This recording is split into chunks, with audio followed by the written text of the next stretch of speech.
Hello everybody, this is Terry Jeanette with the Tapping Flamingo. Today's video is all about the passion for purple.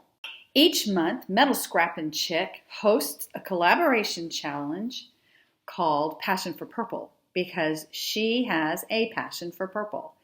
And all you need to do is make something with the color purple and use the hashtag Passion for Purple whenever you post anything or whenever you go and search for other creators that are involved with this collaboration challenge. This month, I'm using these purple crystals I got from BBCraft. Now, they're a very, very muted purple, more of like a plum, and they have an Aurora Borealis bling to them. Aren't they pretty? I got these from BBCraft. I also got these from BBCraft, and so I'm going to use both of these in my creation. We're going to make a necklace. And by the way, if you're interested in any of these, I do have a coupon code that I will leave down in the description box below and a link to BBCraft so you can go check it out. By the way, BBCraft has a lot of really good sales. So you might want to keep an eye on them because some of this stuff may go on sale or you'll find something that you really like that is on sale. Anyway, in addition to these shell chips and these crystals, I'm going to use this seashell that I found while I was beachcombing along the shores of Cocoa Beach, Florida not long ago. So the first thing I'm going to do is wire a bail onto this shell. I'm using 22 gauge wire, and I'm actually going to put a crystal on this, just one crystal on this shell. Normally these seashells have like a hole, here let me show you this, right there. And this is naturally done, so the critter that is inside, of course these didn't go together, but it looks like this, and they drill a little hole so they can get out of the shell. This one, I don't know where the hole came from. I don't know if the critter didn't estimate where he was supposed to drill the hole correctly and it went there instead. But whatever, it's going to work for us. Because what I'm going to do is I'm going to take my 22 gauge silver tone copper wire and I'm just going to put it through the hole. And then I'm going to add one of these purple rondelle crystals. And it's just going to sit up there like that. See if I can get this to work. Because I want that crystal to sit at the hole. So I may have to finagle it a little bit.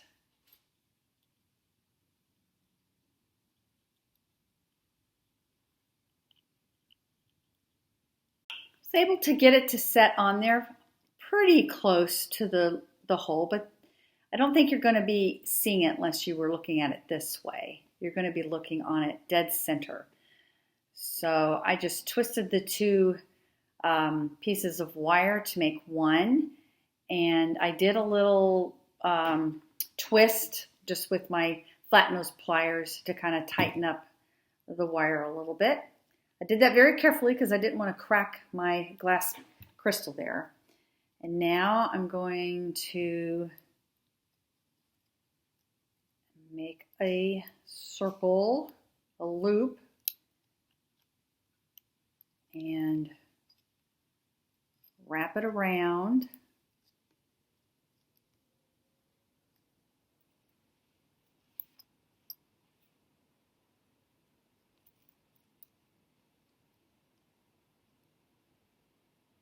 Let's see, how many wraps do I want to do? I think I'll do one more. Okay, and I'm just going to clip these two pieces off and I'm going to tuck them underneath all that wire there. So there is my bail. I've got all the little ends tucked in underneath there so when you're going to wear it, it won't scratch your clothes or your neck.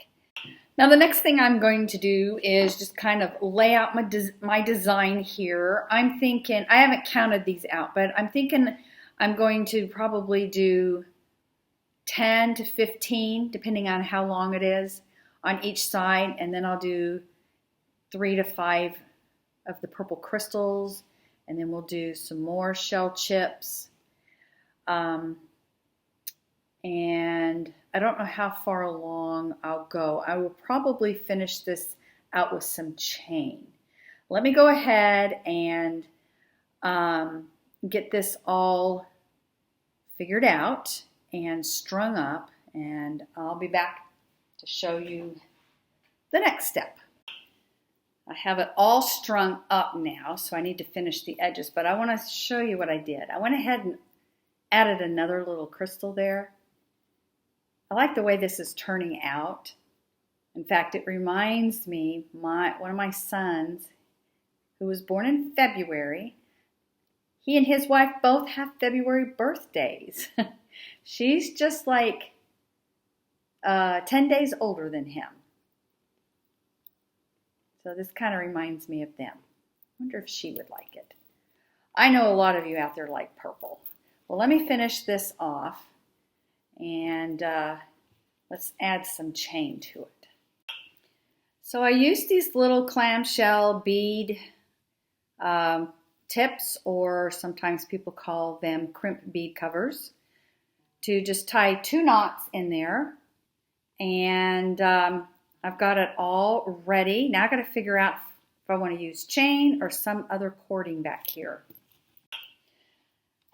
I have this chain, but I'm wondering if it's going to be too thin. It's very strong. It is a stainless steel chain. But I'm wondering if maybe a hemp cording would look good, or maybe I have some thicker chain. Let me go dig around in my stash and see what I can come up with. So I think what I've decided to do, I want this to really look beachy boho. And I think hemp would make this that style a lot.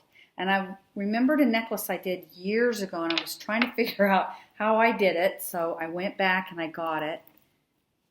But I made this a very, very long time ago. And I think these little pieces are supposed to be coral. And I've got some wood. Isn't he cute? And these they have tarnished, and I could clean them up, but you know what? I kind of like the look of them. I like the patina of it. So I have not cleaned this up. It would shine up really good with a polishing cloth back to the bright, bright silver, but like I said, I like that. So I'm going to go see if I have any more of these, and I'm basically going to finish this one off just like this. The only thing is I need a button. And I do have more of these buttons, but this is blue. We got purple going on here, so I'm not for sure that's going to work. I do have this purple button, but it looks really cheap, and it's not the same color, so we won't use that. And I thought about maybe using the square button, but again, I'm not really for sure about that. I don't like it. I've got this button. It's a little better, but I don't know. Got this button. Don't like that. I do have that button. None of them are floating my boat. So let me go see if I've got any more buttons that I think will look good, and see if I can find any more of these big giant jump rings. All right, I think I found exactly what I want to use. So I've got some buttons from Dress It Up Buttons that came in my Jessie James stash. And of course the turquoise is not going to work. But look, that's going to work. I'm going to see if I can get this to work for my clasp. Let me go get my jump rings. So basically what I think I'm going to do, I'm going to have to do some measuring. All you people who don't like math, when you make jewelry, you need to know your math. But I'm just going to basically measure this part, try to figure out what size I want my necklace,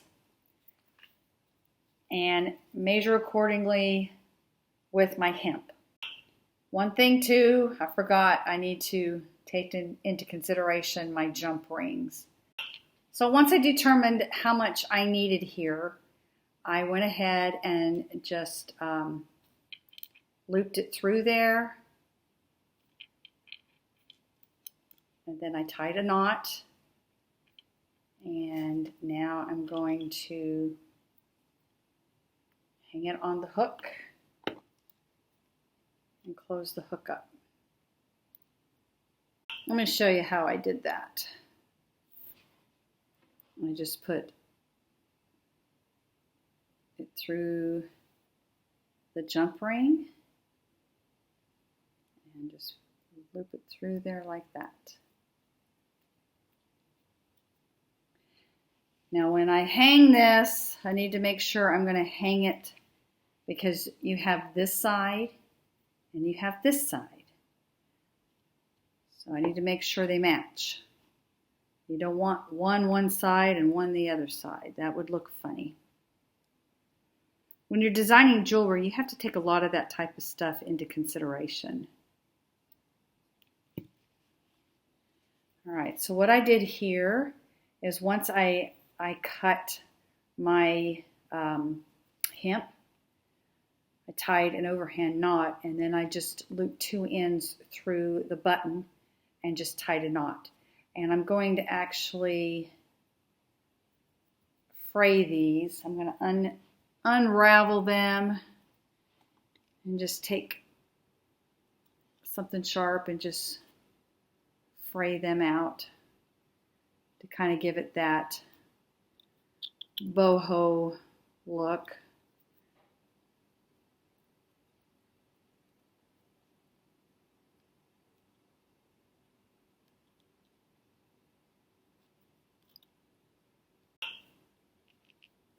And over time, it'll get more and more ravelly, but that's what you want. You want that kind of ravelly look. And what I should have done, hindsight, I should have tied maybe one more overhand knot. It would have put these two together, but that's okay. I didn't do that, but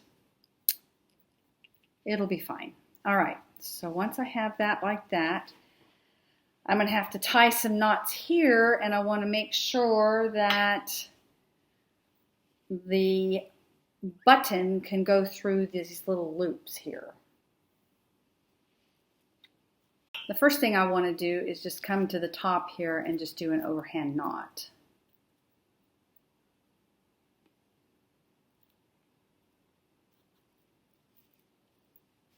Okay. Then I need to determine where I want my loop so I can put the button in there like that. And that is your clasp. So what I'm going to do is I'm going to put this around my neck and kind of estimate where I want the loop to be for my button. And here, I'll just do it now. Actually, I need to have a mirror so I can see where this falls. So let me be right back. All right, I hope I did this right. When I figured out where I wanted it, it came down here. And you need to make sure, this is plenty big for the button, but you need to make sure that when you do make the slot, that it is going to be big enough for your button. And then when this is around your neck, it will tighten, and that will keep your necklace on. And again, I'm going to fray these like I did these. Yep, I did it right. It looks good. I was a little worried that I may have gotten it off kiltered, but this is falling very nice on my neck. Now, what you could do if you wanted to make this adjustable, you could have 2 places where you could put the button. Let me show you what I mean. See how I have this slit here? I could even make another knot here where you could either put your button here or here. In fact, you know what? I just might do that. And that way, you'll have 2 areas where you could put your button. And it kind of gives it a little bit more interest too. By the way, I frayed these ends. I wanted to show you how when I did the over knot, hand knot, see how they're together versus this one's not. But that's okay. It actually works with the button there. But anyway, there is my contribution to Passion for Purple this month. Let me know what you think of it. And I want to thank you for joining me today. And I hope you all have a fantastically wonderful day. By the way, go check out all the other participants in Passion for Purple. Just use the hashtag Passion for Purple to find them. Bye-bye.